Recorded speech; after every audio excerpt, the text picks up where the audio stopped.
Good evening, sim racing fans across the globe, and we bring you in to another round of Wednesday night sim racing action here on LSRTV, and kick things off tonight for the RSR Outlaw Truck Series from the Homestead Miami Speedway, one of arguably the most entertaining tracks on the trucks circuit, and a very challenging mile-and-a-half racetrack, Andy. A lot of action. These trucks, multiple grooves, very, very prevalent here at Homestead. It's very interesting at this racetrack, and I think it's going to make for some really good, hard racing tonight. Yeah, first couple laps, fresh tires. You're going to see these guys on the bottom lane, really pushing the issues. A lot of bumps in turn one on that bottom side, especially on exit of turn two. You'll see some bumps down there. But as this race goes on, as the run goes on, as the tires start to wear, you'll definitely see them moving up higher and higher on the racetrack. You'll see that more and more in turn 3 and 4 than you will in 1 and 2. But you will see those guys using that high line, take the advantage of the momentum coming off the corner for these long straightaways. And it's going to be one of the keys to success here tonight. He's still got about 3 minutes left in this open qualifier. Chad Coleman, the 20 truck right now, on point. And I'm not surprised at that, Andy. Coleman, a longtime veteran of RSR competition and very good in these trucks. We've seen him in the Midnight Thunder series before. That Toyota always prevalent at the front of these fields, and I wouldn't be surprised to see him out front for a lot of this race tonight, because we know anytime he's in the field, he's gunning for a win and nothing less. Absolutely. I mean, you just look where he is in the standings right now so far in this season. Sitting there in that fourth spot right now, only 9 points out of the championship hunt right now. 4 starts, 3 of them top 10s, 2 top 5s. He's had an outstanding first start of the season. Still lacking that win, but starting on the pole is definitely not a bad way to get it done. And Daniel Eberhard, obviously the story coming into tonight, looking for a 3rd consecutive Outlaw Truck Series victory. Does he make it happen or no? You know what? Listen, how can you count the guy out right now? Like himself, obviously only one race outside the top 10 so far this season. 2 of them coming as wins over the last 2 weeks. He's led almost 3 times the amount of the next guy closest to him in laps. And you're talking guys like Chad Cole. I mean, a guy who's won 68 races here at RSR. He's led only 12 laps to Daniel's 166. So when you're talking a favorite, even though he's somewhat of a rookie to RSR, you definitely have to look at the 89 to come out and be strong at least, if not go for that 3rd win in a row. And this is the halfway point of the season, race 5 of 10 here tonight. And what's remarkable is that even though Eberhard has 2 wins, Cole is the man on top of the standings by 5 points. So, a lot of storylines right now. Chad's got a long way to go. He's 3/10 off, but that puts him 21st on the grid right now. Though we're going to throw it trackside for the national anthem, and we'll be back up topside in a moment. Oh, say, can you see by the dawn's early light what so proudly we hailed at the twilight's last gleaming, whose broad stripes and bright stars through the perilous fight o'er the ramparts we watched were so gallantly streaming, and the rocket's red glare, the bombs bursting in air, gave proof through the night that our flag was still there. Oh, say does that star-spangled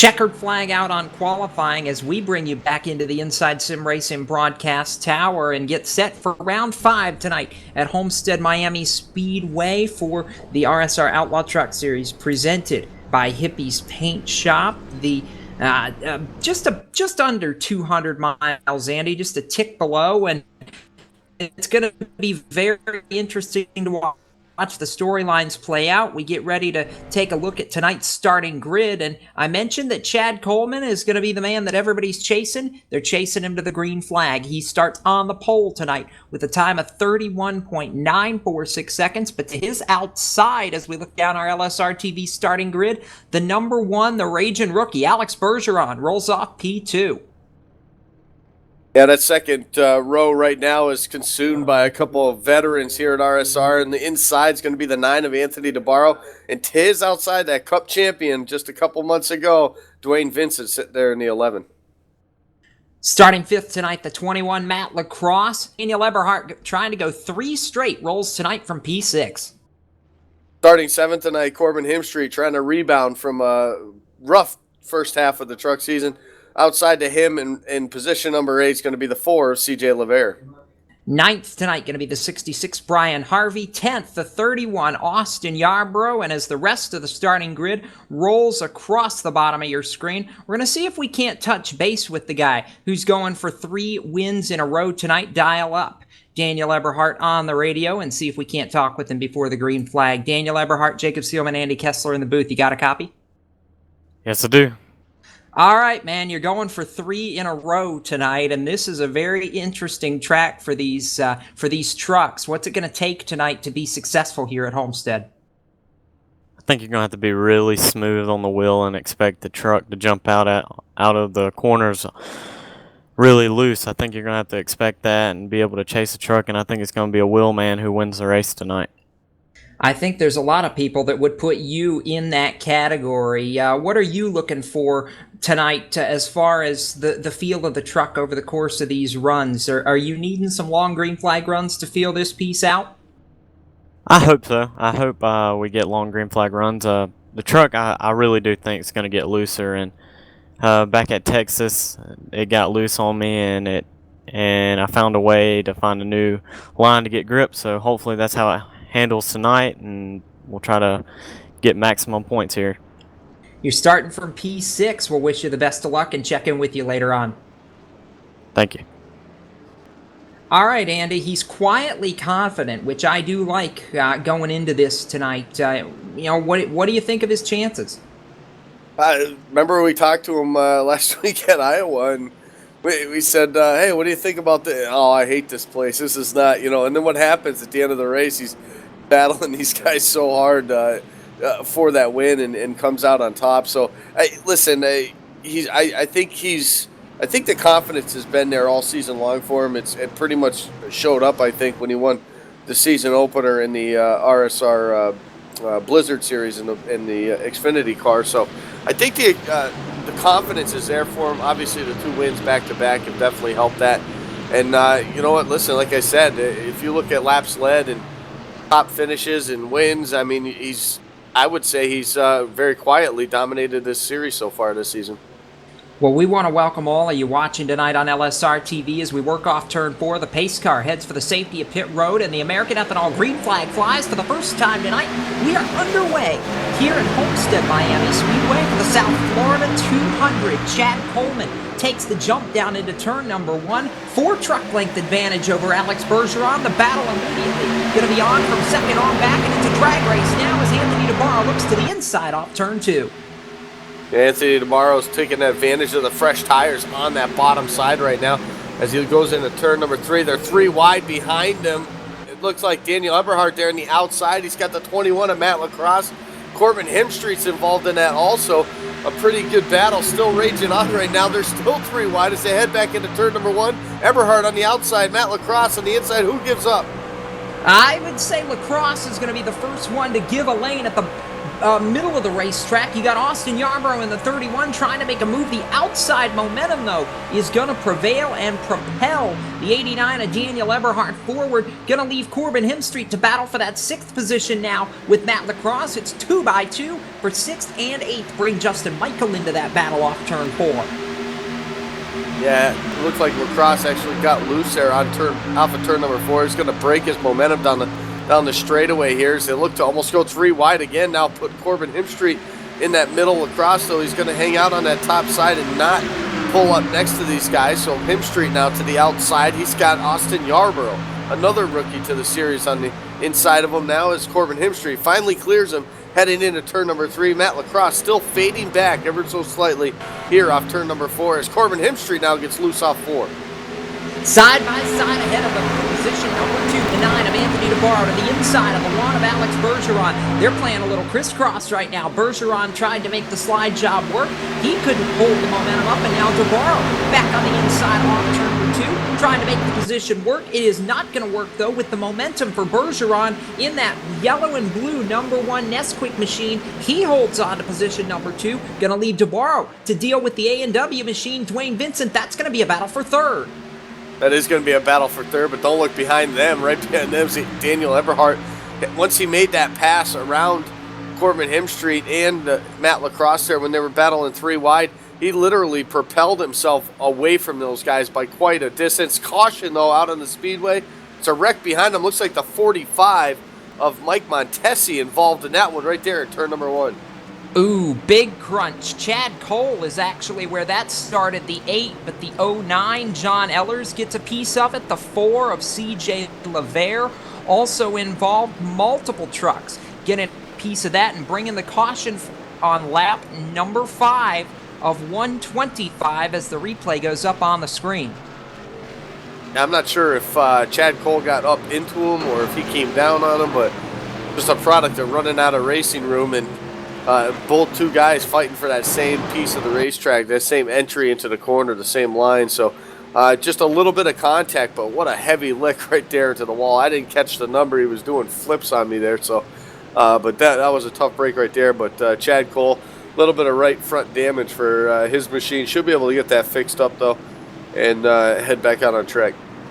Caution flag early is going to send most of the leaders down to the pit lane. Andy, you've got Coleman leading the entire train, at least down the access road for now, but it looks like they're all headed to pit road for service. Yeah, and this is one of those unique tracks, especially if we have green flag pit stops, where they have to use that access road both on the entrance and the exit of pit road. Otherwise, a black flag penalty will be assessed to them. Yes, heading down right now, though, we got Chad Coleman leading the parade down. It looks like Matt Lacrosse actually stayed out. They top 3 right there into their pit stall, though. A good solid run so far for Alex Bergeron. He was able to hold off, or at least attempt to hold off, Anthony DeBarro in that first run right now. The top 3 guys are going for 4 tires, packet full of fuel. It looks like the 54, though, might have taken only 2 tires. Tim Matthews with a little strategy work here on the early going. And strategy for Jimmy North as well, taking 2 tires early. He's going to come off the pit road 3rd. But as they run, Tim Matthews going to assume the lead here in Homestead, Miami, after just 725 laps. Still a lot more ahead. It's going to be Matthews, and I think we're going to see Coleman cycle through about the 3rd position. It's going to be the 54 of Tim Matthews, then the 1 of Bergeron, and then it looks like the 20 of Chad Coleman. So what we're going to do is step aside for a brief moment and get things sorted out when we come back. You're watching LSRTV coverage of the RSR Outlaw Truck Series presented by Hippies Paint Shop. Stay with us.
Welcome back to LSRTV, the voice of sim racing, gearing up for our first American Ethanol restart of the night here at the Homestead Miami Speedway, the South Florida 200 for the RSR Outlaw Truck Series, presented by Hippie's Paint Shop. Matt Lacrosse, the Fox, number 21, stayed out to assume the race lead here with now 9 laps complete when we get the green flag. Tim Matthews, the first off on 2 tires, going to restart second, and then you've got 4 tires with Alex Bergeron in the 1. The Nesquik machine rolling off third. Jimmy North on 2 tires in the outside lane, restarting fourth, and then Chad Coleman, the pole sitter early leader, rounds out the top 5. Pace car's gone. This restart powered by American Ethanol, American made, American grown, and Matt Lacrosse rolls away by about 3 truck lengths over the 54 Matthews, who's going to get overhauled in a hurry. 2 tires not going to be the way to go here at Homestead, and Alex Bergeron says, excuse me, pardon me, coming through, takes second away. Yeah, even though it was only about 5 or 6 green flag laps, that initial run right there, you could just see the amount of difference in the 4 tires to the no tires and 2 tires. Alex Bergeron through the center of the quarter, just too much. And off the corner, as you see him right here off turn 4. Now look to the inside of Matt Lacrosse. So you got the rookie, the 1 of Alex Bergeron. We've been talking a lot about him. Just hasn't been quite getting the finishes he's needed this season to be up there in the standings, but he has been running up front week in and week out, and tonight's no different right now as he's still trying to battle for that lead. That outside, though, the momentum still giving Matt Lacrosse an opportunity. Yeah, how about that momentum? He really got a surge right there off turn number 2. Bergeron to the bottom in 3 and 4. Oh, and Coleman almost gets loose as now Bergeron trying to make it happen. I think the run to the stripe is going to give him the lead this time by... Indeed it does, by just a skosh. Alex Bergeron leads lap number 11. He goes to the bottom, going to try to complete the slide maneuver. This time by, washes up, makes the pass. New leader Alex Bergeron at Homestead, Miami. Yeah, nice slide job right there in front of Matt Lacrosse. He wasn't able to jump down and try a crossover move because he has got the 20 of Chad Coleman now to his inside. So Chad Coleman on the 4 tires made little work, quick work of the 54 of Matthews, now trying to get around Matt Lacrosse. Lacrosse, though, on that outside line with the no tires has been pretty stout. I've been pretty impressed that he's been able to stay up with these guys so far on this run. It's only been a couple of laps. We'll see how the long run favors in him right now. But just behind these 2 guys battling side by side, there it is, Tim Matthews and Daniel Eberhardt now side by side with DeBarro, trying to just figure out which lane does he take right now. He's trying to create the 3rd lane right now, and it's not working. Look at this, though. Matt Lacrosse, the 21, gets a piece of the fence in turns 3 and 4, goes from 2nd to about 20th as they cross the stripe this time. Okay, maybe not 20th. He washes in about 15th as you now see the 96 of Stefan Marinac going by, but Alex Bergeron in the 1 back up. That company at a battle for the lead. Chad Coleman to the bottom of the racetrack. The pole sitter wants back through. Not going to happen there. No, it wasn't going to happen. He was able to slide up in front of Daniel Eberhardt. Eberhardt now trying to make that outside lane work. He talked about that at the beginning of the race, trying to search around, trying to find that lane that's got the extra grip to give him the advantage, especially as this truck moves on in the run. He said it was just going to keep getting looser and looser as the run went on. So I expect to see these guys definitely running that high line. Plus, it'll help them conserve some tires. So Eberhardt's been doing that since the drop of the green flag both times. Now he's going to duck to the inside as he's got a huge run off of turn number 2. Looking to the inside, trying to take that 2nd spot away from Coleman. Daniel Eberhardt is a wheelman if there ever was one. He is on the move in that 89 truck, trying to take to the Toyota Tundra of Chad Coleman, who tags the wall just a little bit off the exit of turn number 4. Holds it down. Alex Bergeron, the young rookie, maintains the lead. Coleman trying the middle groove of the racetrack this time as Bergeron gets a little bit squirrely in turns 1 and 2. Holds onto it, holds the lead. Yeah, you can just see the momentum right there as he pulls away about half the truck length there over the front stretch, then drops to the bottom in 3 and 4. So different strategy for different ends for Alex Bergeron. I really thought I'd see him higher in 3 and 4 than they would be in 1 and 2, but so far that's not the way Alex Bergeron likes it. He's running kind of a high line, almost up to the wall, not giving himself much room for error up there. As you can see him almost, it's got to be 3 or 4 feet right there from the wall at about the center of the corner, but that's working for him. The momentum's been able to keep him up in the lead right now as DeBarro tried to get around Eberhardt. Wasn't going to happen. He slides back up into that 4th spot. And you know, the big thing here early on is, yes, he's running a defensive line, but at the same time, he's running a very smooth line. Bergeron is, and at Homestead, it's almost the Dale Jr. line, as you see Eberhardt go to the inside of Chad Coleman, trying to take that second spot away. But he loses the time through the center of the corner, but off the corner down the straightaway, Andy, he just makes so much steam on that outside lane. He's able to pull back away from these two that are duking it out for that second position right now, and that's really what's giving him the edge here. Yeah, it is. I mean, as long as these guys continue to fight side by side, as Eberhardt pulls a slick move right there, coming off turn number 4, sticks a nose to the outside. Now give him that outside preferred line, see if he can get around Chad Coleman.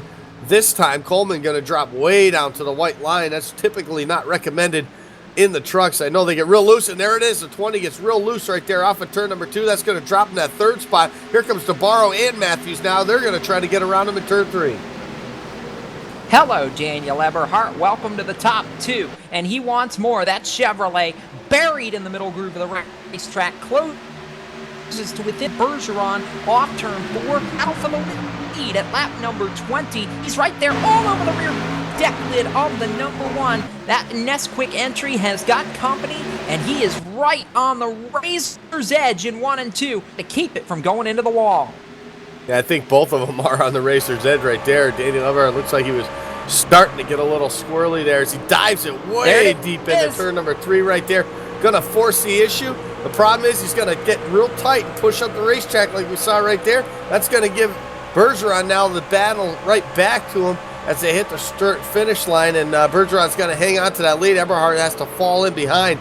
That was a good move right there, but the problem was it wasn't enough to get clear to make that slide job to get up in front of him. So Eberhardt has to go back to the drawing board and side-by-side the battle.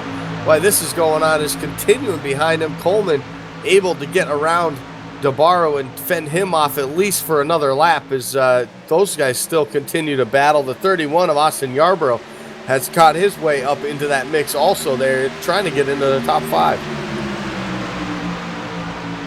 Right now it's 11 consecutive laps that Bergeron has led since he took the lead. The problem is he has been under pressure just about every single one of them. First side-by-side battle for 5th. Tim Matthews, Austin Yarborough going at it. Yarborough with the momentum on the outside wants the move for 5th in turn 3.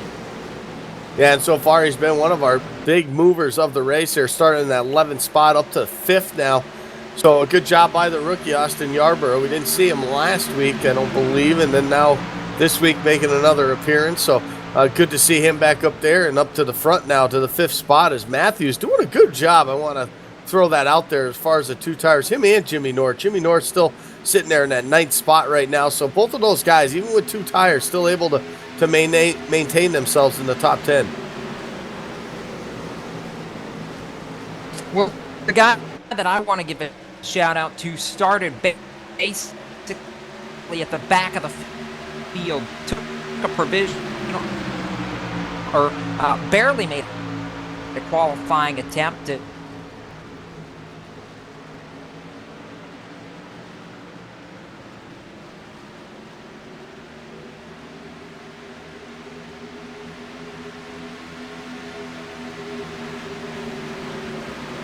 Not sure if the 11 right there had some trouble. I don't know if you saw that on the screen. Hopefully we can get a replay of it.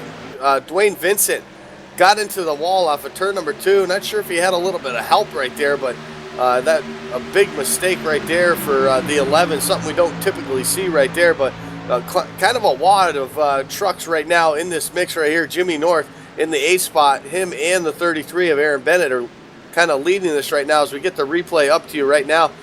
And you can see, man, just unbelievable right there. You're lucky. I've seen so many guys come off the wall like that in turn number 2 and really just, once they hit the wall, they just flat out lose it. It tends to, the wall kind of grabs you, and then they try to jerk it off the wall, and they end up spinning, coming down right in front of traffic. But Dwayne Vincent did a good job right there. It doesn't look like too much damage to that right side of that truck, and it looks like he's back up to speed here as he continues to battle with Scott Simley and the 96 of Stefan Marinak, who's right behind him.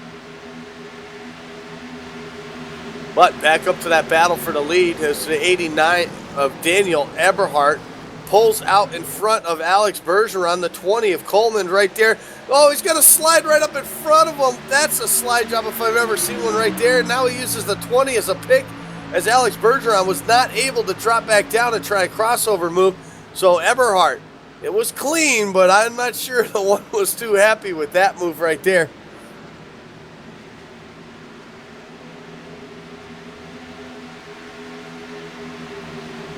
So Eberhardt now continuing to lead, pulls out to about 2 truck lengths, I should say, as they go into turn 3 and 4. Coming off the corner, it just seems off, center off of the corner. Eberhardt has been the strongest truck so far. The 20 of Chad Coleman, definitely one to contend with.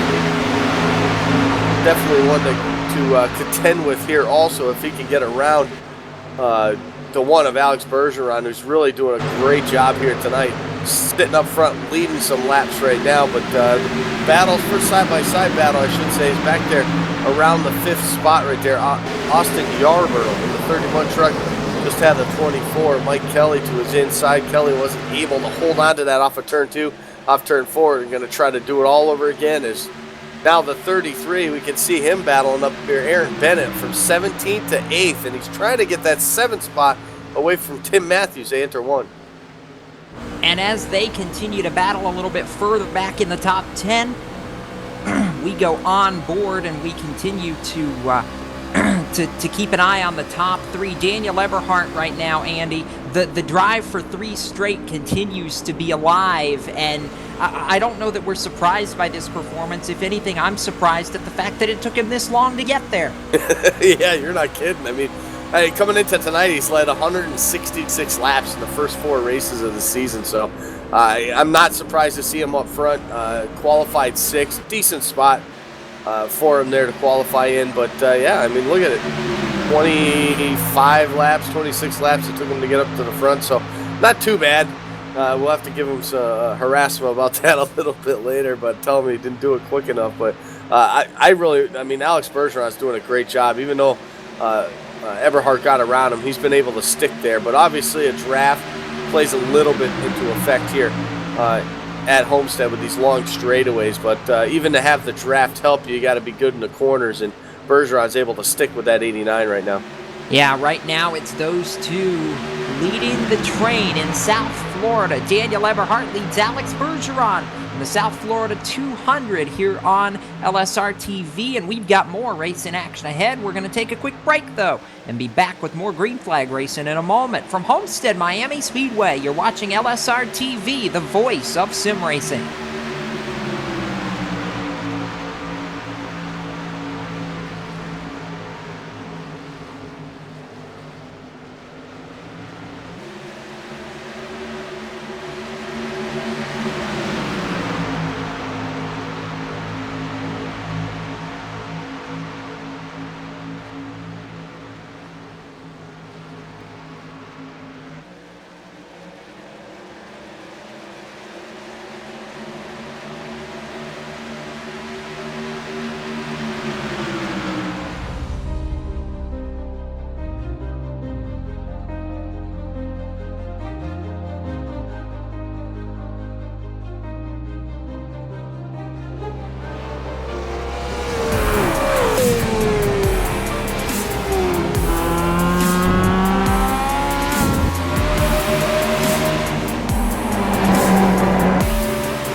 in the outside, contact made, 56 slides it at a 4, who's going to be at the stripe, dead even, give it to Ryan Truex.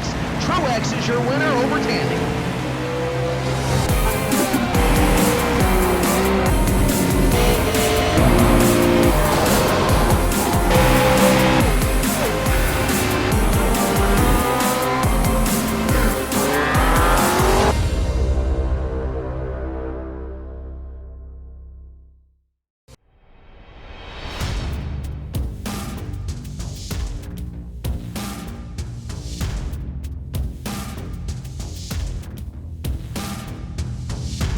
Monza is a very historic track. It's been around since the 20s, and it's gone through several permutations since then.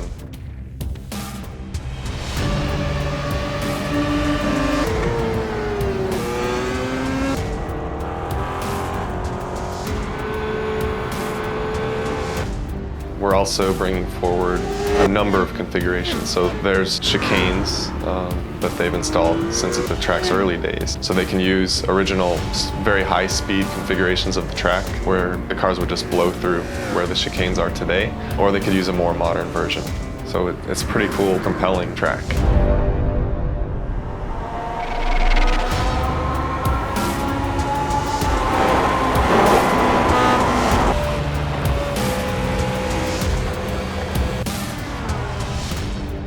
The unique thing about Monza is it has a road course, but it also has a high-speed oval. And that high-speed oval can be run by itself.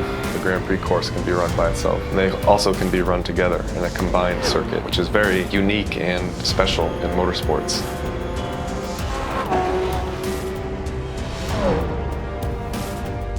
This was one of the more challenging projects that we've undertaken. It was essentially building 2 tracks in one.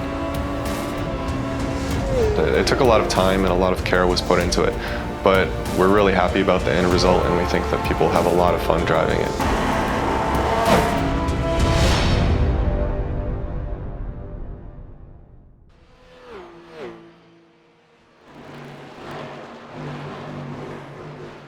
Welcome back to LSRTV, Battle for the Lead, off turn number 4 as we welcome you to the Inside Sim Racing broadcast tower and coverage of the South Florida 200, round 5 of the RSR Outlaw Truck Series, powered by Hippie's Paint Shop. Jacob Seelman, Andy Kessler on the call, and we just about had a lead change last time by, 38 complete, so we're basically coming up on a third of the way through, Andy, and Alex Bergeron giving Daniel Eberhardt, the 2-time race winner this season, everything he can handle right now. They've been within a truck length the last 10 laps.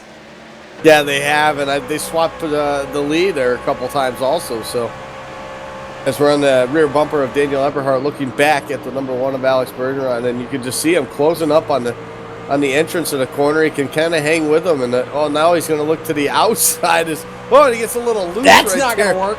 Oh man, you get both of these guys are just living on the edge right now. I'll call it that, but man, they're giving it their all, racing like it's the last lap, and they're both giving each other, I think, a little bit of a fit. But Bergeron might have heated up the tires a little too much right there as he's falling back about a truck and a half now away from Eberhardt. Well, what's ridiculous about this, Andy, is these two are dicing the lead like this, and they're still the fastest 2 trucks on the racetrack. They've pulled out to more than 2 seconds over Mike Kelly, Chad Coleman, and the rest of this field. Austin Yarborough 5th, Dwayne Vincent, Scott Simley, Aaron Bennett, Stefan Marinak 28th to 9th, and Brian Harvey rounds out the early top 10 as we've got 40 laps complete here from Homestead, Miami. I mean, these two are the class of the field right now, and it's amazing what they've been able to do in the first third of this race to just drive off the front of this train.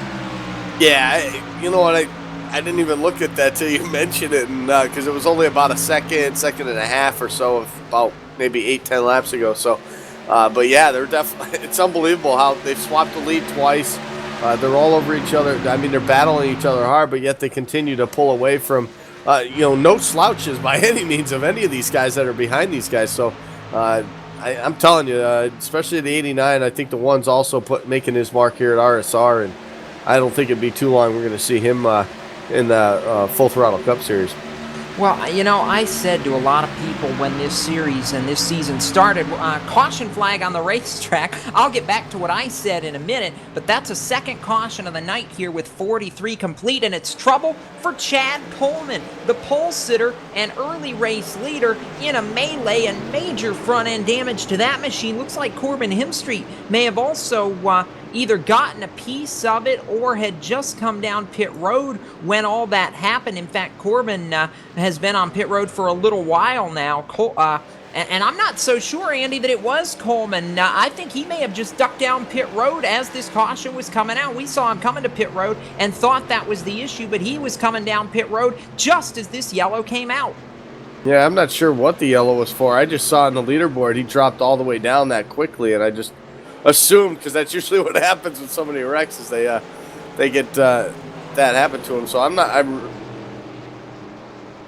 Bobby Wetzel looks like he's the one that had some issues. So, yeah, and you know what? Maybe we can get a replay of he that. just claimed that too, Andy, which is what drew my attention to it. But it was trouble for the 17 of Wetzel that brings the caution out with 43 laps in the record books here in this one at Homestead. And we're going to take a look at the replay now as Daniel Eberhardt leads the rest of the lead pack down pit road. And, you know, I'm curious how big of a trouble spot, I guess we'll call it, this is going to be for the 20 of Chad Coleman, though I think he barely, Andy, managed to stay on the lead lap, which means, in effect, he's going to take over the lead right here.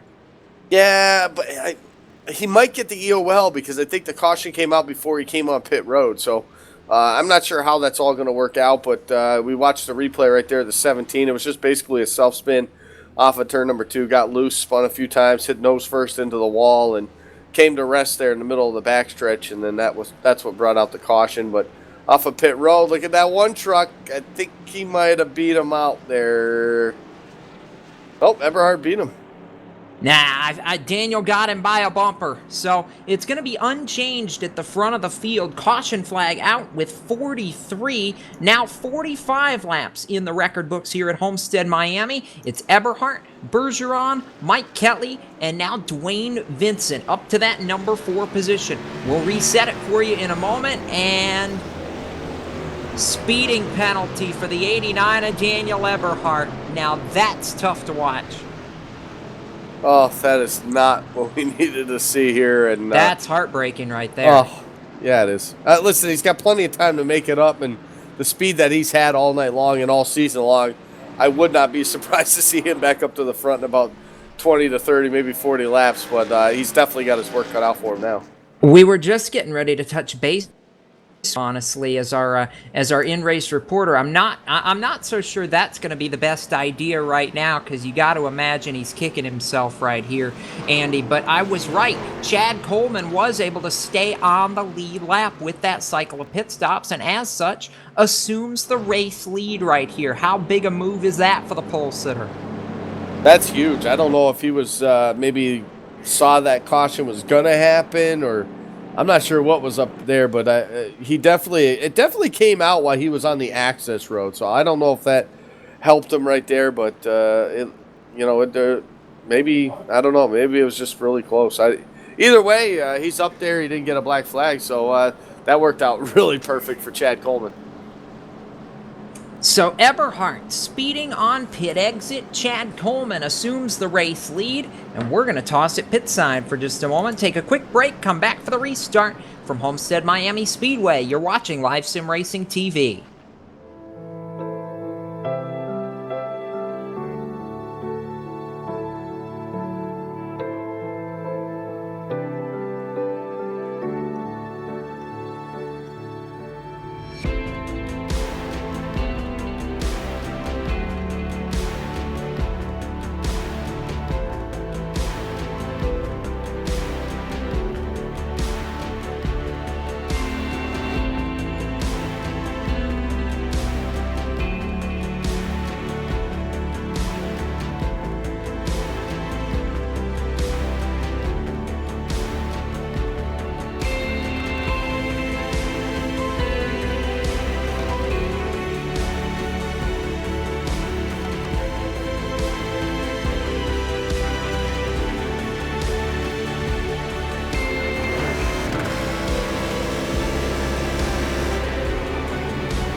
on the outside, contact made, 56 slides in and a 4.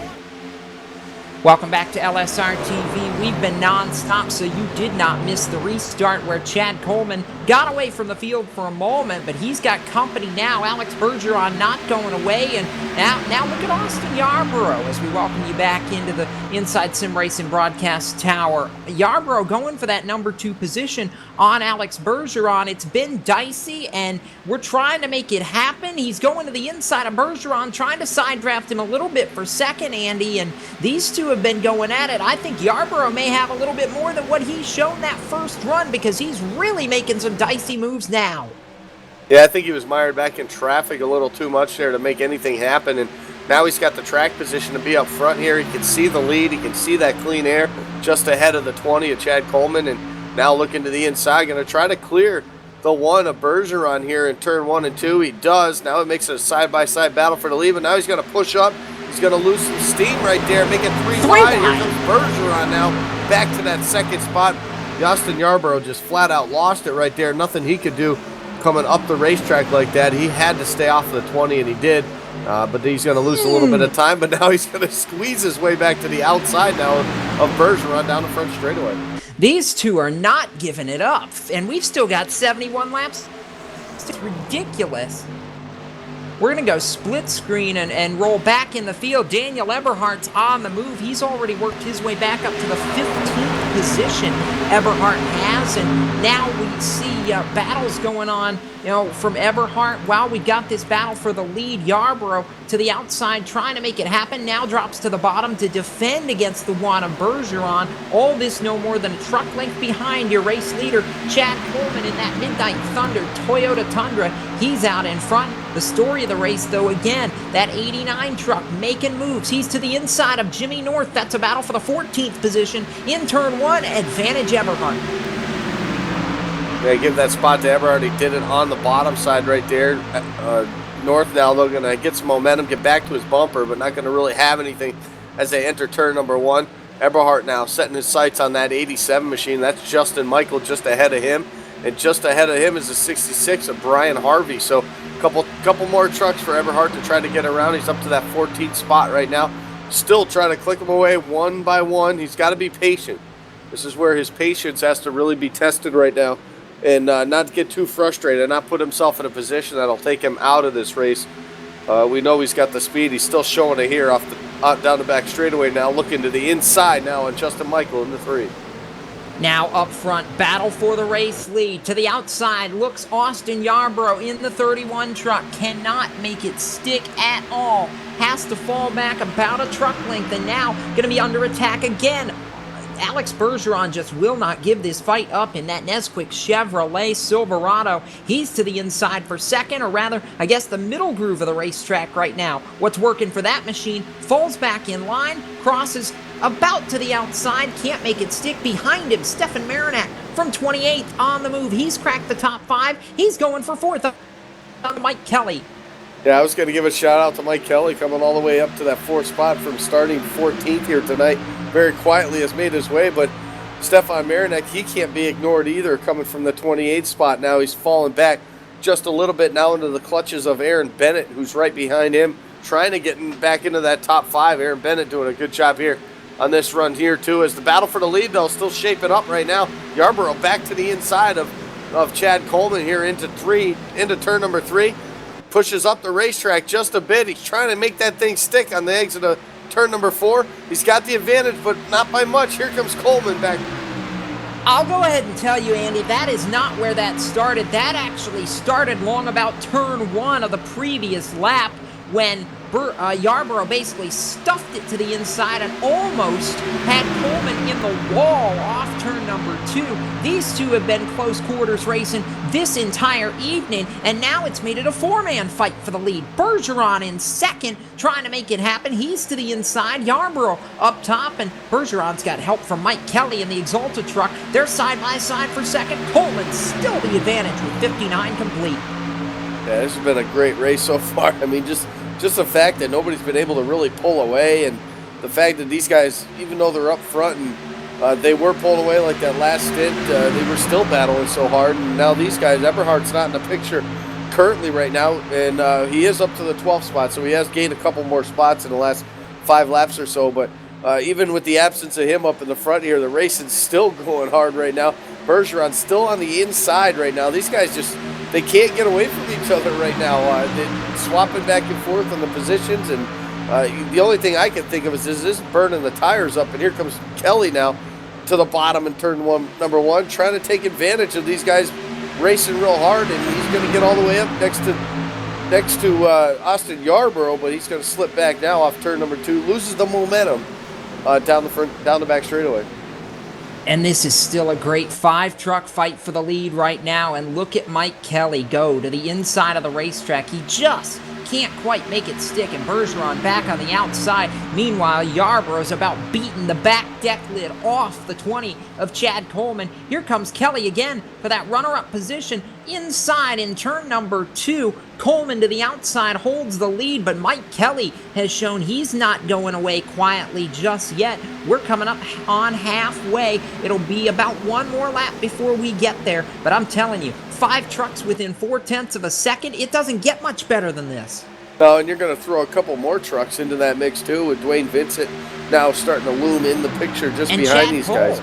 Yeah, and Chad Cole, we talked about him having a rough starting spot in that 21st starting spot here tonight, all the way up to that 7th spot. We knew it wasn't going to be the only time we heard about him was going to be the starting grid. You know, Chad Cole was going to be up in the mix eventually, and he's slowly done it. And those two guys, the 8 and 11, we talk about it week after week when they're on the racetrack next to each other, just how many wins combined that these guys have at RSR, the competition that these guys have had over the years, and it still continues as we move along. So we work the halfway lap completed actually this time by, and it's time for an LSRTV midway race break. 63 of 125 laps in the record books here at Homestead, Miami, and it's hard to give you a full field rundown among the top 5 because they're trying to change positions just about every lap. We'll tell you what we know at this moment. Chad Coleman, the pole sitter and your race leader, has been there for a little while. Austin Yarborough has been the challenger for the last 20 laps or so in the 31. Alex Bergeron rides in 3rd. Mike Kelly is 4th, and Stefan with Dwayne Vincent and Chad Cole on the move in 6th and 7th. Aaron Bennett rides in 8th. Scott Simley 9th, and CJ LeVere has marched his way back to the top 10. Yeah, and look who's just looming right behind CJ LeVere, 89 of Daniel Eberhardt up to that 11th spot. Matt Lacrosse currently runs in 12th. 13th is Justin Michael. Brian Harvey is in that 14th spot. 15th goes to Jimmy North. Tim Matthews is running 16th. 17th right now is the 90 of Ross Cato. Anthony DeBarro sits 18th. 19th is Scott Bolster, and Travis Burks rounds out the top 20. How about 2 laps down? In 21st is Christopher Gore, Bobby Wetzel 22nd, 23rd, Cody Gibson 24th, Paul Fugate. All these cars from 23rd on back out of this race. 25th, TJ Kelly. 25th, Corbin Himstreet now. TJ Kelly 26th, 27th, Steve Ritter 28th, Mike Montesi 29th. John Ellers and Randy McCanny, the one truck that does not start here tonight for a 30-truck field, and that's a look at your Ford Performance full field rundown with 66 of 125 laps complete, powered by Ford. Go further. And how about the 2-for-1 special that Alex Bergeron trying to make happen? He goes to the inside of Chad Coleman, wants to take over the lead, falls back off turn number 2. That opens the door for the 24, Mike Kelly. 3 wide almost as they go into turn 3. Now they sort it out quick. Yeah, they sorted it out for now. Bergeron now to the outside of Kelly. Going to try to get the run off of turn number 4. Mike Kelly doing a great job here, being able to get up to these guys. Looked like the one actually grazed the wall a couple times down the front straightaway, trying to squeeze in between Austin Yarborough and the wall. Wasn't going to happen right there, but the high side is the side to be. These guys have definitely merged up there as this race has gone on now. As we're past the halfway point, the rubber starts building up. They're searching for grip, and they're all headed to the top side. 3 and 4, though. Still about maybe middle groove is about where these guys are making it happen down there. But Dwayne Vincent now, look at him on the charge here as he tries to get around Mike Kelly off turn 4. 24 straight laps that Chad Coleman has led. Behind him, though, it has been a madhouse. And Dwayne Vincent on the move in that A&W root beer. Number 11, Chevrolet Silverado, he makes the move to the bottom of the racetrack and claims the 4th position now over Mike Kelly, and trying to hold off Stefan Marinac, who goes to the inside. Vincent runs the defensive line, and Vincent also closes in on the 1 of Alex Bergeron. That's a battle for 3rd as they work off turn number 4, and this is what Dwayne does. He lurks, he lurks, he lurks, he quietly makes his move, and then about 30 laps to go, bingo, it's showtime. Yeah, that last restart, he was going to restart, or I think he did restart around that 4th position. Fell back to about 10th or 11th. But now Dwayne Vincent, obviously, I think he was conserving some tires there because he looks super fast right now here as this run is about halfway through the run here on this green flag run. And Dwayne Vincent just, you could see him close right on the one truck right there in the center of the corner. So he's definitely got a really good handling truck right now as they run. Here goes Bergeron back to looking to the inside. Not sure if he was just trying to break the draft right there just a little bit, but Dwayne Vincent's making the bottom side work because these guys are still riding that high line just in front of him. Well, that's what Dwayne does, though, Andy. I mean, he's always been the philosophy of if they're doing something, I need to try and do whatever they're not in order to get around it. And most of the time it works because he's just that good. That time, Alex Bergeron was able to use the high lane, and he's trying to use the high lane again, trying to squeeze to the outside of the 31 of Austin Yarborough for 2nd. Can't quite do it. You know, it's amazing, though, because if these guys had ever line up single file for a couple of laps, I think they could get back to Coleman and make a run on him, but they just can't settle themselves out long enough to do it. No, they can. Look at Dwayne Vincent all the way up to that, battling for that 3rd spot there with Bergeron, and Vincent at one point had a quarter panel on Austin Yarborough in turns 1 and 2 that last time by. So 2 by 2 stacking up behind Yarborough. Alex Bergeron trying to still get that high side momentum down the front straightaway, trying to squeeze in between the 31 and the wall. He's tried it about 3 or 4 times now, just doesn't quite have the room currently. So Bergeron just trying anything and everything he can to get on the outside of Yarborough, because right now he has nowhere to go on his inside because that's Dwayne Vincent sitting there in the 11 truck.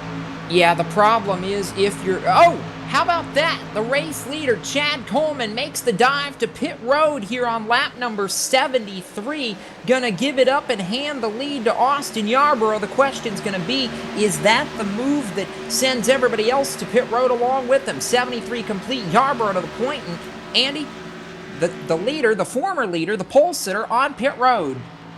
Yeah, I think he's trying to maybe cut this race into 2 segments towards the end here. So I'm not saying he obviously didn't have any damage running out front like that, like he was. So this obviously a strategy stop for the 20 truck, Chad Coleman. I would imagine 4 tires, so he gets the speed and gets the advantage when he does get back out on the racetrack. That's exactly what he's going to do as the crew runs around to the left side, jacks it up, 2 more tires on that side, 4 tires fuel. The 20 now out as the field storms on by him. The question, 14.3 on the pit stop for Chad Coleman. The problem is he can't give up too much, or these guys can't give up too much time to him while he's out there on fresh tires. Otherwise, they're going to be sitting ducks later in this race. Battle for the lead, though, right now with 75 down, 50 to go. Dwayne Vincent to the bottom of Austin Yarborough. Here's the battle for the lead, and Vincent with the advantage off turn 4. He has just been so strong on that bottom side as this run has gone on. I am very surprised that he's been able to do what he can do on that bottom side. He obviously saved his tires in that first half of the run, and he's making it count right now as he tries to work his way around Yarborough. He's got him clear, but the question is, can he slide up in front of him? Of course he can. Yarborough gets loose off of turn number 2, gives Vincent the new race leader. Here comes Bergeron now for that 2nd spot. Yeah, I think Yarborough's starting to fade right here. Maybe burn the tires off a little bit too much, and he falls back to 3rd. Yarborough in the Nesquik machine goes to P2, but it's A&W out front. Dwayne Vincent, your race leader, the Cup champion, goes to the point with 76 of 125 complete, 24 laps to go, and Daniel Eberhardt's moved back inside the top 10, Andy. He's riding 9th right now. Yeah, he's only 2.4 seconds behind, but what he really needs is a caution.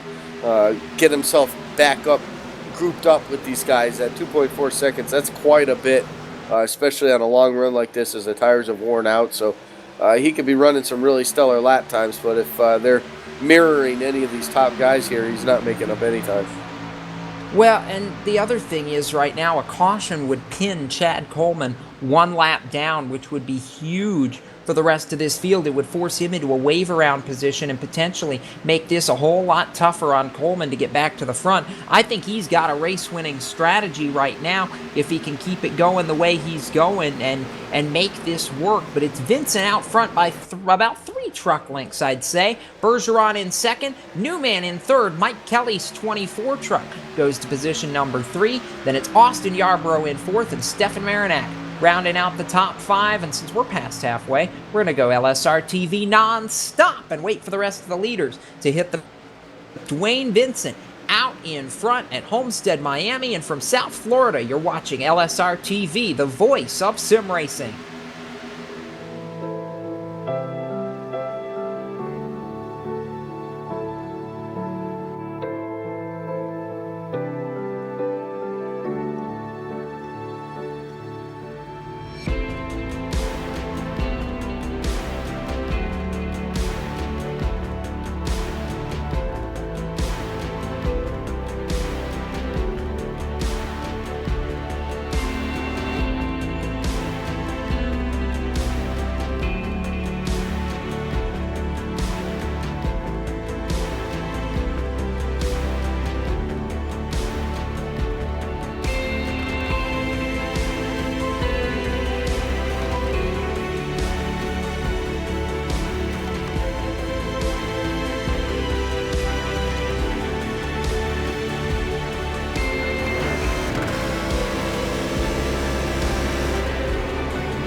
Truex in the outside, contact made. 56 slides it at a 4.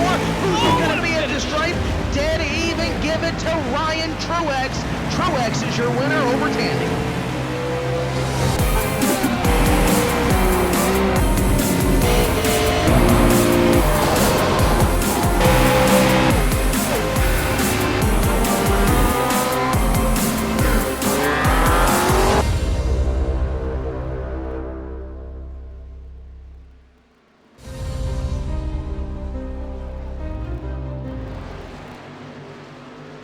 Welcome back to LSRTV coverage of the RSR Outlaw Truck Series powered by Hippie's Paint Shop, where we've just had a change for the lead at lap number, or check that, I was going to say change for the lead at lap 86. Instead, it's gotten a little bit interesting. I think what we've really lost track of, Andy, is the guys that are on the lead lap versus the guys who aren't. Alex Bergeron is the truck I was watching, who just got a lap back from Dwayne Vincent. He's made his pit stop. I'm really worried about how long Dwayne is staying out right here. I don't like the fact that he's been out this long already. He's got to be hoping for a caution to pin all these guys a lap down, and I don't think he's going to get it. Yeah, the way this is running right now, he's about a second and a half slower than these guys that have pitted. There's only about, I think, check that. There's only 2 guys that haven't pitted yet, Austin Yarborough and Dwayne Vincent. So Chad Coleman, who was the first to come on, is sitting third right now, as Dwayne Vincent now is going to check up and come down the access road now. So he's going to pit here on lap number 88. So it just leaves Austin Yarborough, the only one still left to come down pit road. But you can see Chad Coleman with that short pit strategy, how tightly packed those 5 trucks were for the lead. And right now he's going to end up, when this thing all cycles out, with about a 5-second lead over Anthony DeBarro. So it's definitely worked out in Chad Coleman's favor. It really has. It's been very impressive to watch, and I hate it for Dwayne Vincent because, you thought for a while he was one of those trucks that was going to have a good shot to win this race. As such, it really hasn't worked out. But what a night for Chad Coleman. I mean, what a job that this team has done to play their strategy to perfection, while Austin Yarborough got a piece of the wall in turn number 4. The 31 took a pretty good shot to the safer barrier, holds on to the lead as we work lap 90, but he socked it pretty good, Andy, and that's really going to cost him. Yeah, it is, and to stop the bleeding at this point would be to come down pit road this time by here. But it looks like Austin Yarborough is going to come down pit road. As he checks up, it's the access road. So Austin Yarborough, after hitting the wall there in turn number 4, he's going to make his way down pit road, make his final.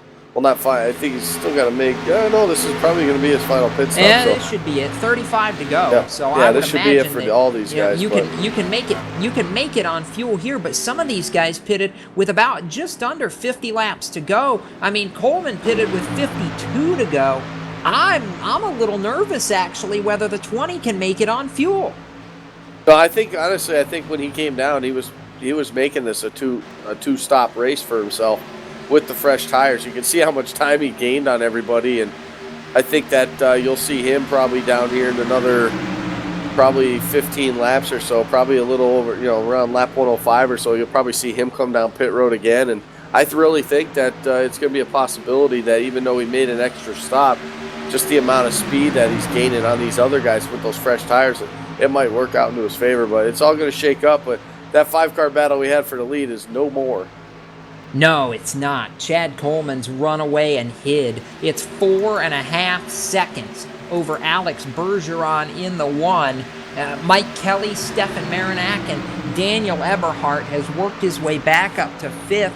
Problem being, he is 10 seconds behind your race leader as they run. It's going to be dicey. I mean, I know we talk about fuel and not thinking it's going to be that big of an issue, but I'm still not sure. 52, 53 laps, Andy, is really right on the edge of that fuel window, I think. It is on the edge. The problem is with these guys coming up behind him, that even, like an Eberhardt that pitted maybe 5-6 laps after Chad Coleman, it gained track position for Eberhardt. He was 10 seconds. He just knocked off half a second right there on that lap alone. So, I think guys like Eberhardt, even Stefan Marinac, even Mike Kelly, he waited a few extra laps before he came down, lost some time. But I think in the long run, as long as if they decide to stay out, those guys, and Chad Coleman decides to try to stretch this one on fuel, I think he's still going to be caught by these guys. Guys like Alex Berger are still plugging away at that now, down to almost 3.5 seconds now. So it's going to be tight if he's able to stay out. But I really think that when he came down with 52 to go, he was planning on this to stop one more time. How about trouble on the racetrack? The 66 of Brian Harvey, the 90 of Ross Cato. They were going at it, and that has not ended well. And Cato sideways in the grass, and somehow we did not bring out a caution in that exchange work in lap number 94. Cato was pointed towards the wall. A look at the replay. He's limping to turns 3 and 4. You get a look at it on the other side of your screen here. I still don't know how that didn't bring out a caution, but that was dicey, and it kills the track position for both those guys. That was a battle for 10th.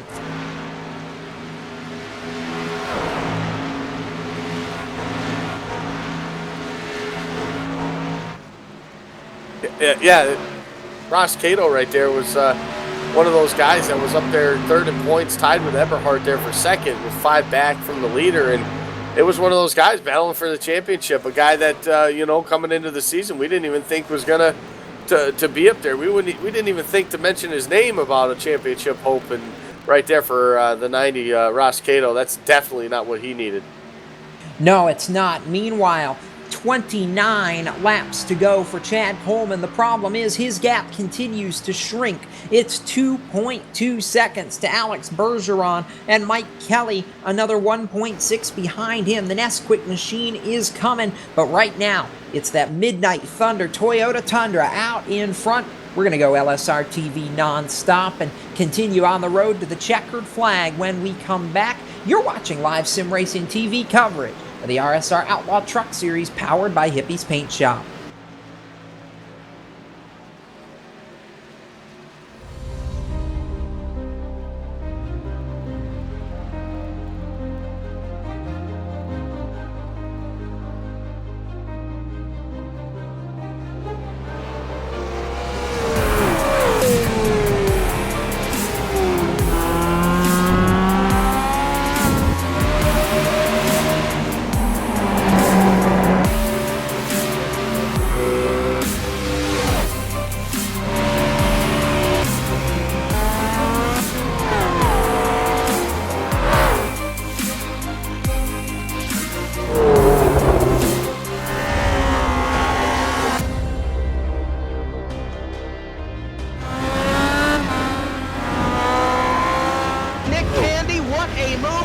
On the outside, contact made. 56 slides in at a 4. Who's going to be at the stripe? Dead even. Give it to Ryan Truex. Truex is your winner over Tandy.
Welcome back to LSRTV. Just had a change for the lead. Last time by the stripe, 103 laps complete. Alex Bergeron and Mike Kelly have finally caught, and Bergeron has overhauled pole sitter and race leader Chad Coleman. New leader, the Nesquik Chevy Silverado of Bergeron, and Mike Kelly's battling for second now in turn 3. Yeah, Mike Kelly stayed out a couple extra laps before he came down to make his pit stop. That gives him the advantage now over Chad Coleman as he looks to the inside, heading back into turn number 1 here, working lap number 105 here. Mike Kelly trying to take that second spot, trying to catch Alex Bergeron. The gap right now about 0.7 of a second. So Mike Kelly's got a little bit of work to do, but I think he's got plenty of time to make it happen if he can now with the clean air. Now, the catch is we're inside of 20 laps to go when we come back to the stripe. Mike Kelly, can he close in, or will Bergeron drive away? I think the big... trouble off turn number 4, and Daniel Eberhardt. We were talking about him. He's about knocked the wall down in turn number 4. He's very slow on the front straightaway. He'd been running 5th and absolutely socked it in 3 and 4, Andy. Huge damage to that 89. That is something we definitely did not expect to see out of the 89, but I think that was a product of the patience kind of running out, you know. I mean, running up front, had that pit road speeding penalty, and had to do some things maybe he didn't want to do, the short pit, the things like that, trying to get back up to this thing and be competitive and be up there trying to win this race. So Eberhardt right there, obviously going for the championship, and now he's going to lose a lot of points here right now because he was chasing Chad Cole 5 points back, and Cole right now currently in that 5th position. So 20 laps to go. Eberhardt smacks the wall, drops from 5th to 11th, as Alex Bergeron is going to have company for the lead and the win. Bergeron, Kelly, 1-2. Kelly closing in, trying to make it happen. Off turn number 2, it's 2 truck lengths.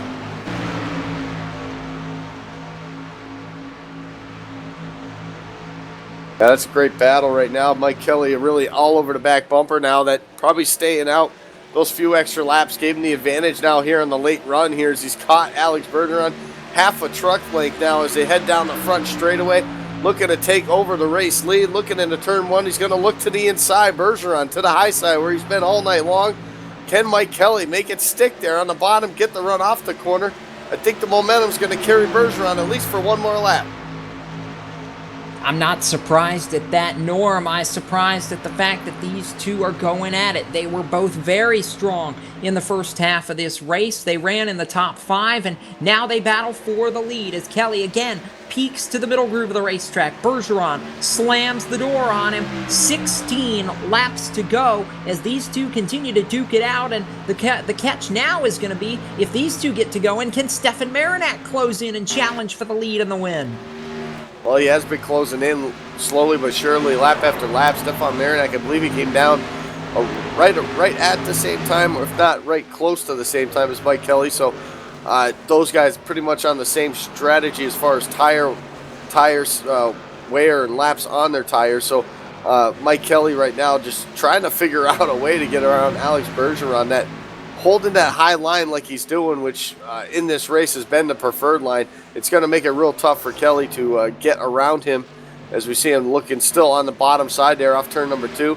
It's just they lose a little bit of steam. You get a little tight running down that bottom side down there, and it kills the momentum down these long straightaways. It really does, and it makes it tough now as we move into the final stages. 15 laps to go. It'll be 14 to go when we come back to the stripe this time, and Mike Kelly, it's like he can get to the back deck lid, Andy, and it just stalls out on him. Yeah, it's just stalling out because I think Bergeron's in the line that Kelly wants to run, and Kelly trying to move up a little bit right now through 1 and 2, a little different of a line right now, just trying to figure out what he can do to get to him, maybe sucker him into blocking him low and taking that high side away from him right now. As he really closes in turn number 3 right there, you can see on your screen, and now he's going to look to the high side as they exit turn number 4. He's there all over that back deck lead right now. going into one. He's going to look again to the bottom side into one. The problem is these two can't battle very long because I just noticed Dwayne Vincent, the last 3 laps, has been 0.4 to a half a second quicker than all these guys. We got 12 laps to go. At the rate we're running, in 6 laps, Vincent will be there. His fresher tires could yet propel him to victory lane. Right now, though, the side-by-side battle for the lead and potentially the win is now 3 wide. You got a lap truck, the 33, in this mix. Aaron Bennett. Yeah, Bennett's trying to get his lap back the hard way. Sits 16th right now on the board, 1 lap down. He's trying to get it back the hard way, hoping that a caution comes out and that he doesn't have to waste his time on the lucky dog. Here he goes to the outside now, going to force the issue around the 1 to get that spot away. Man, what a move right there to get his lap back. That's going to give a slight advantage, though, to Kelly, as now he's just literally just got a bumper to the outside of Bergeron right now. Bergeron going to slip up through the corner, give Mike Kelly new leader off turn 4.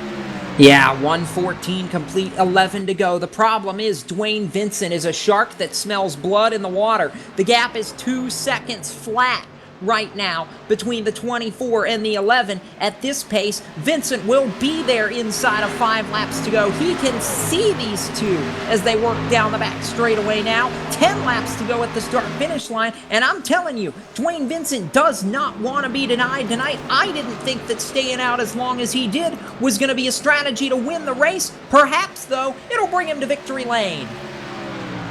Perhaps it could be now as they exit off of turn number 4 down the front straightaway again. The lead still starting to increase right now for Mike Kelly. Bergeron having a tough time right now. Tires really worn on that thing on the high side, getting real loose off of every corner here, off 2 and off of 4. Dwayne Vincent now 1.5 seconds now behind these guys. The time is running out, but Dwayne Vincent's coming. I didn't think there was any way that Dwayne Vincent was going to make it back to the front after staying out as long as he did. But look at this. He may have found the ticket. 9 laps to go. The gap is 1.1 seconds. He is the fastest truck on the racetrack. And now I don't think there's any question he's going to get there with about 5 to go. Yeah, I mean, he's literally gaining almost half a second, 0.4 of a second each lap right now. And that's going to put him right there on Mike Kelly's back bumper in about 2 laps. So Dwayne Vincent definitely making a move now. He's going to try to work his way around Alex Bergeron. He's got to make quick work of Bergeron here. He's going to look to the inside off turn number 4. This is exactly what he needs. He needs to get around him quickly, and hopefully he can do that after they enter turn number 1 here, side by side. There he goes. Vincent now around Bergeron. Put Bergeron now back to that 3rd spot. He's pretty comfortable spot right there for him ahead of Stefan Marinac, but Mike Kelly, he better be worried now. He's making mincemeat of this gap and has been unbelievable over the past 15 laps or so. There's no question. Vincent's coming. 7 to go. The gap about 3 truck lengths, and it's closing off turn 4. Yeah, it's closing in a hurry right now. Dwayne Vincent now down to 2 truck lengths, making a truck length and a half now as they enter turn number 1. Dwayne Vincent is coming in a hurry. Mike Kelly now drops to the bottom side, though, trying to block the lane that Dwayne Vincent's been running. That's going to do nothing right there as Vincent powers his way down to the inside now, down the back straightaway. He's looking for that lead into turn 3. Unbelievable. With 6 laps to go, Dwayne Vincent to the inside of Mike Kelly, and I think that may be goodnight Gracie right there. Vincent's A&W Chevy Silverado to the point and gone by about 5 truck lengths in the span of a straightaway. Kelly tags the wall off turn 4 and loses time. How about the Cup champion? A strategy that we didn't think was going to pay off, and instead, now he's about to win this race tonight. Yeah, I just, like you said, I just thought that he wasn't going to have enough time out as long as he stayed out right there. But Dwayne Vincent, obviously, that's why he's in the race car, and we're up here watching him do this stuff right here. A Cup champion, just showing why he's a Cup champion, and it is in the truck series, but he obviously any vehicle that he gets into, he's a threat to win week in and week out. Well, Dwayne's a former champion of this Outlaw Truck Series, won the inaugural series championship in 2013 by the narrowest of margins, just a handful of points. So he's running away now. It's 0.8 of a second with 5 laps to go and continuing to expand. Ross Cato falls a lap down here in the closing laps. The next truck to fall prey with the final 3 laps to go is Daniel Eberhardt, who's going to lose a position both to go a lap down to the 11 of Vincent and lose a position to Ross Cato, who gets around him for the 15th spot right here. They're going at it, and Vincent's driving away. 1.3 seconds, and it'll be 3 laps to go this time. Yeah, he's putting on a clinic right now as far as strategy goes. I'm sure everybody's now taking notes of what he did in this race. Problem is they won't be able to redeem themselves for a whole nother season. As Dwayne Vincent off turn number 4, looking at the flag, he's going to see 3 laps to go this time by and pretty much set sail, put this thing in cruise control. All he's got to do is keep that thing pointing in the right direction. Yeah, he's basically running away to hide now. And how about Chad Cole? Haven't talked about him all race long, but he's showing why he's the points leader. He's moved up to that number 4 position on the racetrack. Bergeron really falling back to 5th now and continuing to lose time. But for Dwayne Vincent, double popsicle sticks this time by. 2 laps to go for the inaugural truck champ, the cup champ this year. He's just 3 miles away from victory lane. 3 miles, 2 laps. Dwayne Vincent setting his sights there. Chad Cole, meanwhile, trying to get another position as he battles side by side with Stefan Marinak, trying to get that 3rd position away. Marinak, though, battling hard on the top side, gets a little loose. Chad Cole still the advantage down the back straightaway. Yeah, and they continue to make things happen here, and Cole's not going to get to Mike Kelly for second, I don't think, not in a lap and a half, but for Dwayne Vincent as he works off turn 4, the strategy going to pay off. White flag flies this time. He's 1 lap away from home. 1 lap, 1 final time into turn 1. Vincent now points it down into turn number 1, hits about a lane up from the bottom. Real smooth right now. That truck's looking real good here as he exits turn 2 and down the back straightaway for the final time.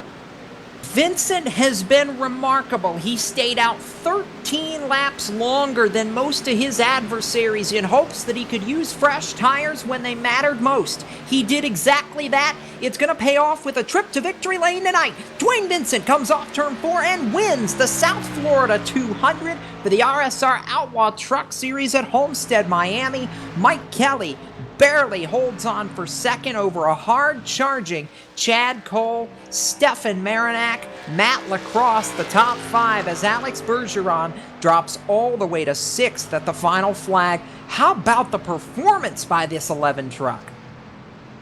You know, that restart right before, I guess it was the last restart we had. I'm not sure, remembering quite exactly what lap that was on, but he started in about the 4th position, I believe, and when the green flag took, he fell back to about 10th or 11th spot there. And from that point on, Dwayne Vincent never looked back. He just slowly worked his way up to the front. We saw him take the race lead away from these guys and then just flat out beat him on strategy. He stayed out the longest out of anybody. I was really shocked that he was able to get back up here. Obviously, with the fresh tires, he was the fastest truck on the speedway. But just the calculations himself, he had to know that he had plenty of time to make up all that time that he lost.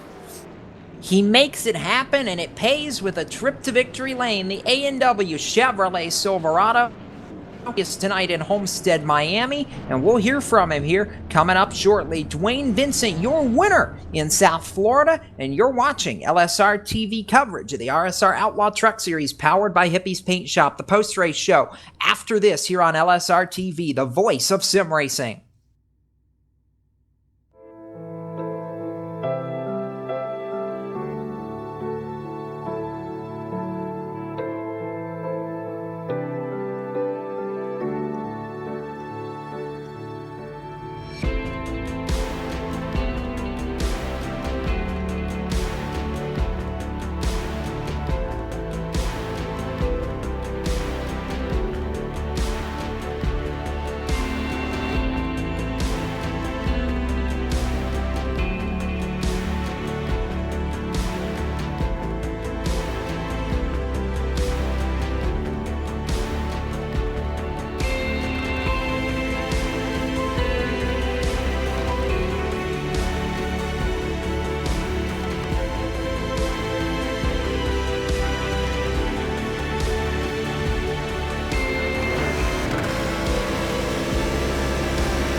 We're back here live at Homestead Miami Speedway at the conclusion of the RSR Outlaw Truck Series event. And Dwayne Vince came home with a big win here tonight on strategy.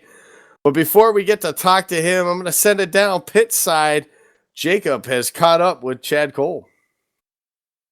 From 21st to a podium finish, and really a finish that I think surprised a few people, myself included, because you kind of snuck up on all of us at the end, Chad, but finished third, and a great points day keeps you where you need to be in this championship battle halfway through. Talk about the race itself, though. 78 laps from the last caution to the checkered flag go green, and that final round of pit stops, it seemed like when everybody made their pit stop really determined their fate.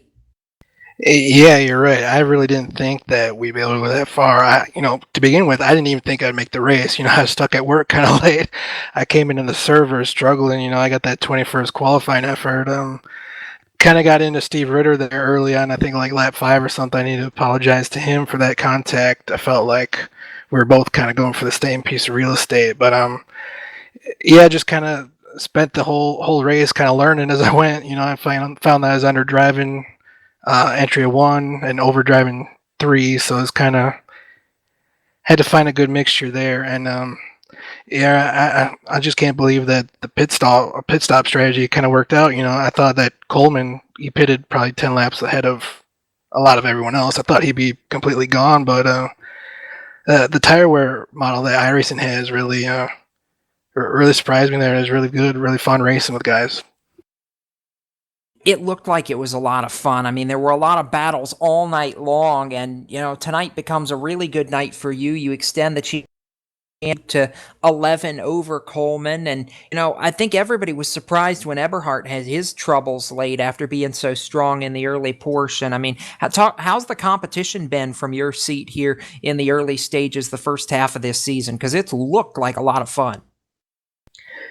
Yeah, it has been a lot of fun, and especially tracks like Homestead tonight, where the second and third, which I guess are the preferred group since nobody really uses the bottom, are pretty equal, and it is difficult to pass guys, but that's what makes it fun. You really got to work them over for 5+ laps, it seems, and I hope it was a good show for the fans and you guys in the booth as well. Yeah, it was a lot of fun, and I know, it's a solid night for you, Chad, to end up back here talking with us. I know you can't do it by yourself. Sponsors, shout-outs, who you need to thank? Yeah, I got to give a shout-out for my teammates, Matt Lacrosse and Jimmy, and Joey Jatina even showed up tonight. I couldn't believe it. So it's nice to have them around. You folks at LSRTV, you know what? Jacob is up for a Speed 51 award, so head over to Speed 51, find the award section, and vote for Jacob for Best Short Track Announcer of the Year. Look him up, would you?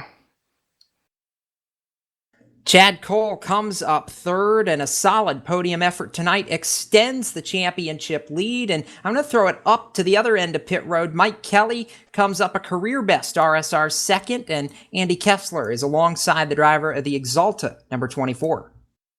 I am up here down here on pit road with Mike Kelly, and Mike, that was just a fantastic run by you and your crew there, starting in that 14th spot and able to work your way all the way up through the field. Battle led some laps there late in the going there, just didn't quite have enough for Dwayne at the end. Yeah, that was some exciting stuff. I pretty much qualified in my normal spot mid-pack. I'm actually getting a little bit better with my top speed there and getting some runs in. It just depends if I hit them or not. But anyway, moved up good. Truck was really good on the long runs, as it has been this year, this build, whatever. Not sure if it's my style or whatever, but seems like a lot of people get kind of loose, and I was able to go right down into the middle of the track and get back to the mat pretty fast. And I was just riding it out, and there was some fantastic racing. Everyone was given a lot of room. And on that last pit stop there, I saw Chad go in, and I thought, that's a bit early. I was going to ride it out a little bit longer. And then when we came out, I saw how big of a lead he had. I thought, that was probably a pretty good move. I don't think I'm going to be able to make that up.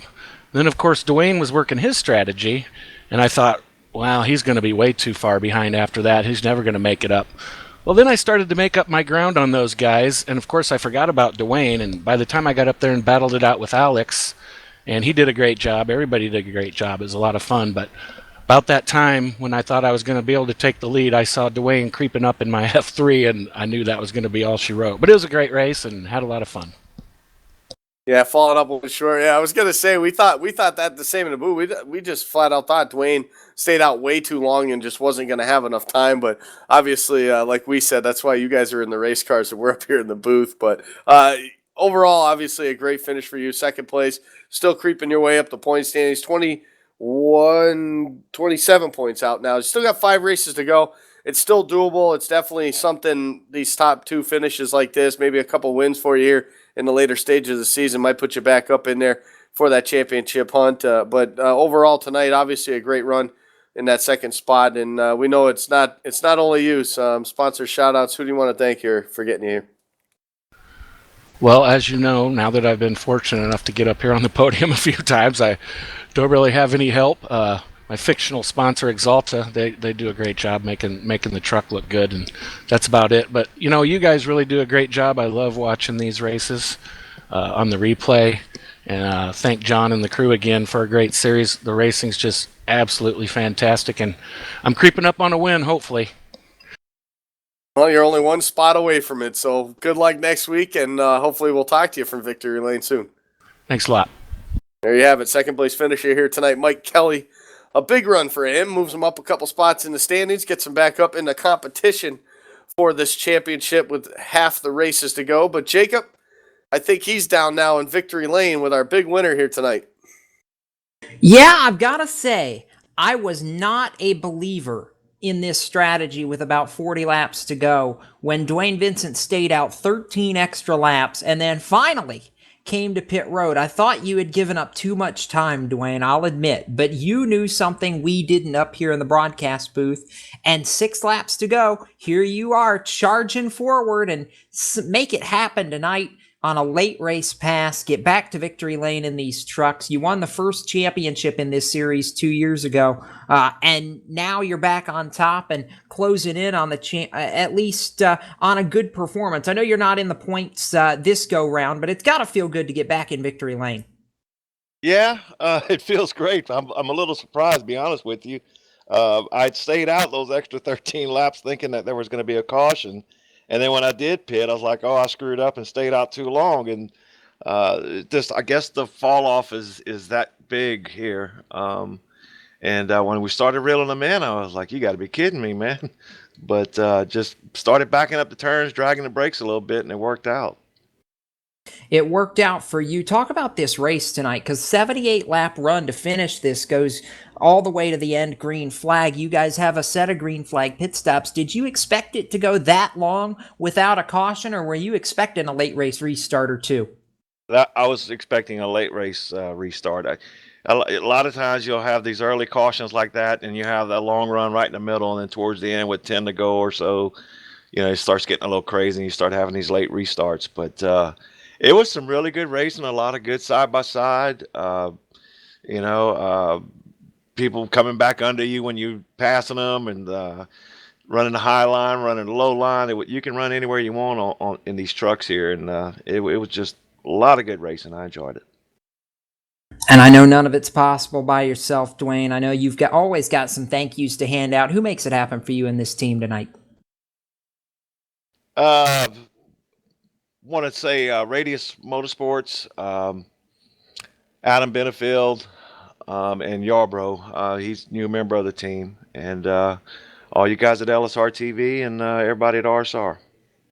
It's been fun, and Dwayne Vincent ends up back at the top of the heap. He's your big winner tonight here at Homestead, Miami, and I'm going to toss it topside, Andy, and let's take a look at the final results tonight. Yeah, of course, you just talked to Dwayne Vincent coming home with the big win here tonight. His 29th of his career here at RSR. Mike Kelly comes home in the second spot. Third goes to championship leader Chad Cole. Stefan Mirnak comes home in the fourth spot. Matt Lacrosse rounds out the top 5, while Alex Bergeron holds on for a 6th place finish. 7th goes to Chad Coleman. Austin Yarborough finishes 8th. 9th goes to Scott Simley. And Scott Bolster will round out the top 10. Moving back to the 11th position, you find Brian Harvey, 12th to Aaron Bennett, 13th went to Justin Michael tonight. or truck rather, on the lead lap in 14th, Tim Matthews. Ross Cato 1 lap down in 15th, and Daniel Eberhardt, probably the dominant truck tonight, was going for 3 in a row, ends up a lap down in 16th, 17th to CJ LeVere. Most of the rest of these trucks either had major problems or were out of the race. 18th, Jimmy North, 19th, Christopher Gore, and 20th, Anthony DeBarro. 21st was Corbin Hemstreet. TJ Kelly will come home in that 22nd spot. 23rd to Travis Burks. Bobby Wetzel finishes 24th. Cody Gibson comes in 25th. 26th goes to Paul Fugate. Steve Ritter finished 27th. 28th went to Mike Montesi. And John Ellers finished 29th, the last car to take a lap here at Homestead. That's going to do it tonight after a pretty fast-paced race. Gets done in 1 hour and 16 minutes and really saw a lot of changes from start to finish. You thought one thing was going to happen and then another happened, but in the end, Dwayne Vincent wins and Chad Cole ends up still on top of the championship lead, actually extends that title lead over Chad Coleman, Andy, and, boy, if he can make the next 5 races, I like his chances to become the second driver to have a shot at all 3 championships, joining a very, very impressive Jeff Ward. I mean, I know Ward didn't get the truck championship this past year like he was hoping, but Cole's trying to do something that not even Ward has done and win all 3 broadcast championships in this series. He's in position to do it. Yeah, he is. I mean, he talked about it a few weeks ago when he got his first win. That it was going to be tough for him to make every single race, but so far he has done that, and we'll see if he can finish that up for the final 5 races of the season, and we'll get that all. 5 races left of the season, and we can all get that all kicked off at Talladega next week. That should be an exciting one. It will be Talladega, who doesn't love it? Right now, though, it's been a whole lot of fun. Congratulations to Dwayne Vincent for scoring the victory tonight. The A&W Chevrolet Silverado gets it done, and for all of us here at LSRTV and the fine folk at Real Sim Racing, including John Abbott, Brennan Mercer, and the rest of the crew, for Andy Kessler and our executive producer, Laura Lawson, I'm Jacob Seelman, reminding you to keep it off the wall until we meet again, and we'll see you next time on the web. Congratulations to Dwayne Vincent, your winner tonight in South Florida. Good night.